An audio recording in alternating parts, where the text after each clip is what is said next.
That was a hard question to answer. Don't I just go into the dream realm, kill a few monsters to complete the first nightmare, receive magic powers, and become an awakened? The old policeman shook his head. Listen carefully. Once you fall asleep, you'll be transported into your first nightmare. The nightmares are sort of like trials, challenges created by the spell. Once inside, you'll meet monsters, horrible creatures who will test you, fight you, try their damnedest to break you. But you'll also meet people. They aren't worth trusting either. Your best bet is to fight for yourself. Remember, they are not real. They're just illusions conjured up to test you.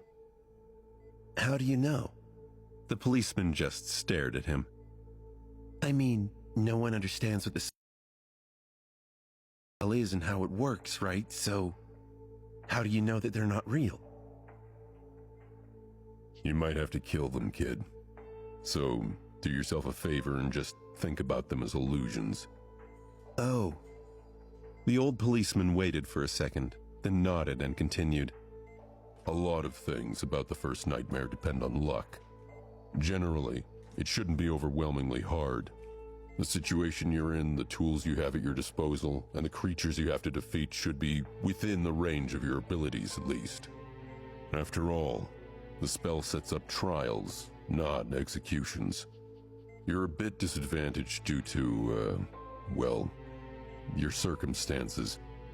But kids from the outskirts are tough. Don't give up on yourself. Uh-huh. Sonny was getting more and more sleepy. It was becoming hard to follow the conversation. About those magic powers you mentioned, you will indeed receive them if you survive until the end of the nightmare. What those powers will be exactly depends on your natural affinity as well as what you do during the trial. But some of it will be at your disposal right from the start. The voice of the old policeman sounded more and more distant. Sonny's eyelids were so heavy that he was struggling to keep his eyes open. Remember, the first thing you must do once inside the nightmare is to check your attributes and your aspect. If you get a combat-oriented aspect, something like a swordsman or an archer, things will be easier. If it is reinforced by a physical attribute, then that's even better. Combat aspects are the most common, so the probability of receiving one is high. The armored room was growing dimmer. If you're unlucky, and your aspect has nothing to do with combat, don't despair. Sorcery and utility aspects are useful in their own ways. You'll just have to be smart about it.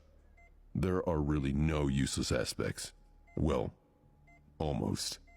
So just do anything in your power to survive. If you survive, you'll be halfway to becoming an awakened. But if you die, you'll open a gate for a nightmare creature to appear in the real world. Which means that my colleagues and I will have to deal with it, so please, don't die sunless. Already half asleep, Sonny felt a bit touched by the policeman's words. Or at least try not to die right away. The nearest awakened won't be able to get here for a few hours, so we would really appreciate it if you don't make us fight that thing ourselves. What? With that last thought, Sonny finally slipped into a deep slumber. Everything became black, and then, in the darkness, a faintly familiar voice rang. Aspirant, welcome to the nightmare spell. Prepare for your first trial.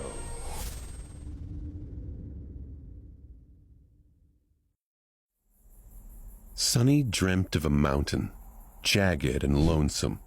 It dwarfed other peaks of the mountain chain, cutting the night sky with its sharp edges.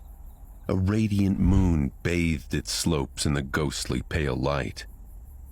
On one of the slopes, the remnants of an old road stubbornly clung to the rocks. Here and there, paved stones could be seen through the snow. They were worn and showed signs of weathering. A sheer cliff face formed an impregnable wall to the right side of the road. On the left, a silent black sea of nothingness indicated an endless fall. Strong winds crashed into the mountain over and over again, screaming in powerless rage. Suddenly, the moon fell over the horizon. The sun rose from the west, streaked across the sky, and disappeared in the east. Snowflakes jumped from the ground and returned to the embrace of the clouds. Sonny realized that he was seeing the flow of time in reverse. In an instant, hundreds of years flew by. The snow retreated, bearing the old road. Cold shivers ran down Sonny's back as he noticed human bones littering the ground. A moment later, the bones were gone, and in their place, a slave caravan appeared, moving backward down the mountain. The clamoring of chains echoed hauntingly through the peak. Time slowed, stopped, and then resumed its usual pace.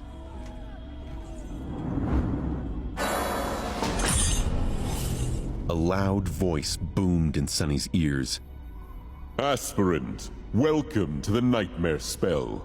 Prepare for your first trial. Sonny searched around for the source of the voice, but saw nothing. What the hell was that? With nothing and no one to guide him, Sonny began to walk along the snowy mountain path. Step, step, another step. A dull ache was radiating through Sonny's bleeding feet as he was shivering from the cold. His threadbare tunic was nearly useless against the biting wind. There was a sudden jolt of pain from his wrists. Sonny looked down to see that he was now wearing iron shackles. The frozen metal rubbed on his raw and broken skin, sending sharp pangs of pain with his every step. No, I can't be part of the caravan. This isn't what the dream realm is supposed to be like.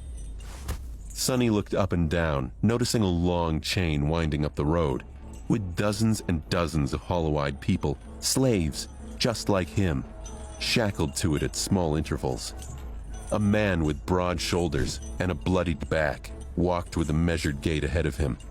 Behind him, a shifty-looking guy with quick, desperate eyes quietly cursed under his breath in a language that Sonny did not know but somehow understood. From time to time, armed horsemen in ancient-style armor would pass by, giving the slaves menacing looks.